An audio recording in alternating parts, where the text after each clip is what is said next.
Senador Antonio Trillanes may ihaharap umanong bagong testigo sa pagdinig ng Senado bukas sa kontrobersyal na Makati Building 2. Ayon sa Senador, ito'y magpapatunay na niluto ang mga bidding ng mga proyekto ng lokal na pamahalaan ng Makati.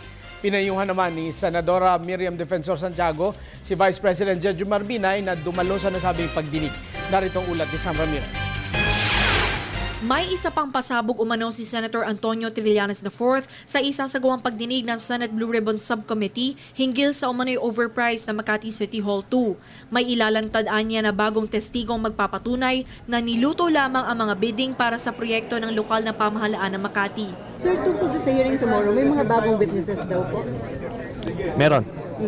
Meron. Another contractor that will testify daw na rig yung Congressman Eric's interview namin. Ganun. Sinabi pala. Hindi, malamang ganun. And iba pa. So maraming naglalabasan. Maraming nagkakaroon ng lakas ng loob dahil dito sa investigasyon na ito. Matatandaang noong nakaraang hearing, lumantad si Engineer Mario Hechanova, dating Vice Chairperson ng Bids and Awards Committee ng Makati, at ibinunyag niya na luto ang halos lahat ng infrastructure projects sa Makati, kabilang na ang kinekwestyong Makati City Hall 2. Samantala, pinayuhan naman ni Senator Miriam Defensor Santiago si Vice President Jejo Marbinay na paunlakan ang hiling ng mga miyembro ng Blue Ribbon Subcommittee at dumalo sa pagdinig kapag nabigyan na siya ng formal na imbitasyon. Dagdag pa ng senadora, obligado rin si Binay na sagutin ang mga alegasyon laban sa kanya kahit patingin niyang pinupolitika lang siya. They comment that this is politically motivated. So what? Everything in politics is politically motivated, didn't you know? At saka, anong relasyon sa kung tama yun o hindi yun? Kung politically motivated, bakit? Nagiging mali bang tama? O nagiging tama bang mali? If he does not honor the invitation,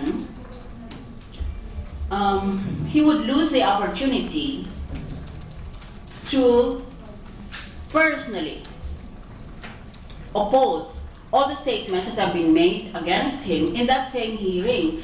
Maliban kay Binay, nais din ni Santiago na magpaliwanag ang Hillmarks Construction Company. Ang nasabing kumpanya kasi ang nanalong bidder at gumawa sa umano'y overpriced na Makati City Hall 2 at maging sa kinekwestiyon din na Iloilo Convention Center.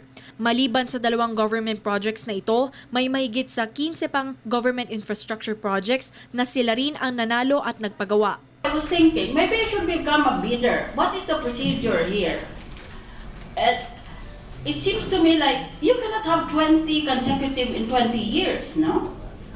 Major contracts, unless you have either mastered the art of bidding, which no one has ever done anywhere in the world, or you have mastered the art of bribing.